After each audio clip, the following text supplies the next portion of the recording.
yet again, a person of color is killed by police. Yet again, we are summoned to say their name: Daunte Wright, George Floyd, Breonna Taylor. Yes, we must see them always, and we must say their names always. But here is something else we must not look away from. Get out of the car! What's going on? Get out of the car now! What's going on? What's going on is you're fixing to ride the lightning, son. Get out the car! You received an order. Obey it.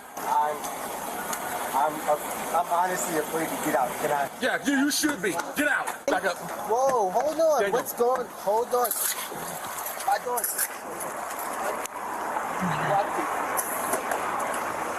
AO4 OC just deployed. Get out of the car and get on the ground now. You're gonna get it again. I don't even want to reach my seatbelt. Take your seatbelt off and get out of the car. That was a traffic stop last December in Windsor, Virginia. The uniformed soldier at the wheel of that SUV is Lieutenant Karen Nazario. Those are Windsor police officers, Joe Gutierrez and Daniel Crocker, demanding that Lieutenant Nazario submit to them. Gutierrez is the one you hear warning Lieutenant Nazario that he will, quote, ride the lightning. And then he assaults Lieutenant Nazario with pepper spray. This is policing in America today. This is racist, authoritarian, and wildly, needlessly violent. We keep being told that the deaths of George Floyd or of Daunte Wright or of so many others are the result of individual failures or circumstances. The prosecution of Derek Chauvin has presented a string of senior police witnesses, to say that Chauvin broke the rules. He broke the rules as he murdered George Floyd. And in nearby Brooklyn Center, Minnesota, the police chief has already said that it was a tragic mistake and he stepped down today, and it was caused by one of his officers who stepped down yesterday, who fatally shot Daunte Wright when she thought she was tasering him.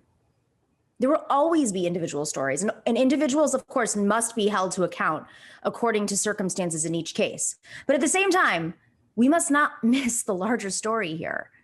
To fully understand the death of George Floyd or Daunte Wright, we need to see that their deaths were the logical end result of the way policing works in America. A culture of needless force, and organized systemic racism. All of it right there to see that video of Lieutenant Nazario driving while Black and while Hispanic.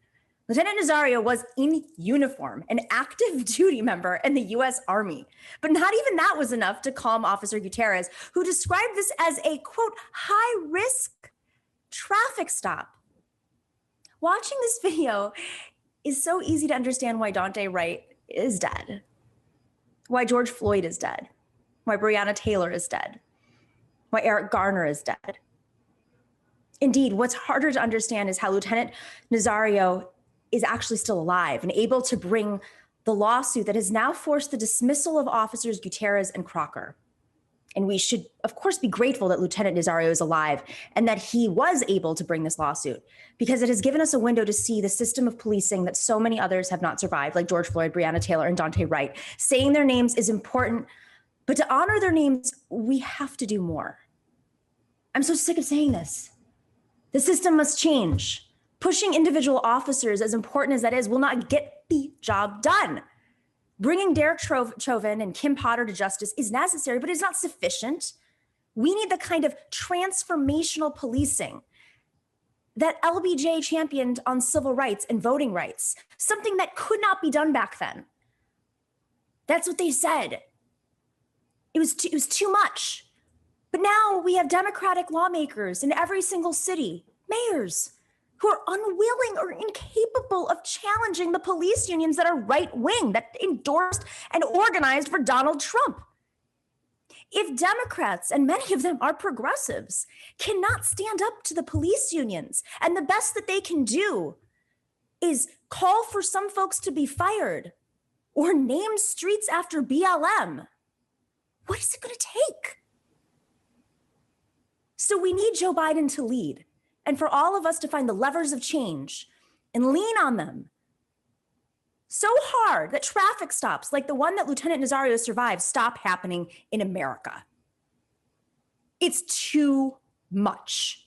When are our lawmakers that are supposed to be on our side going to have the courage to make systemic change? How many lives, how many mothers and fathers and sons and daughters need to be needlessly murdered for literally nothing? What is it going to take? So we have to keep pressuring those who have the ability to oversee, who are in charge of the police forces in America, and of course the president, to do something sweeping and systemic, because we had the largest uprising in America last year. And if that didn't do it, we have to start looking at power and saying, what is it going to take? What did it take for LBJ to sign civil rights? Thanks for watching and listening to The Nomiki Show. But remember to click like and subscribe on YouTube, and please share on social media. If you're not already a patron, please join us for as low as $5 a month on patreon.com/The Nomiki Show for early and special content. That investment makes a huge difference. We are not corporate media raking in the dough. It's really you guys that are keeping us going. So please consider being a patron. And to our current patrons, thank you so much. We are incredibly grateful to you. We also now have swag. So check us out on thenomikishow.com to get your mugs, your totes, and your stickers.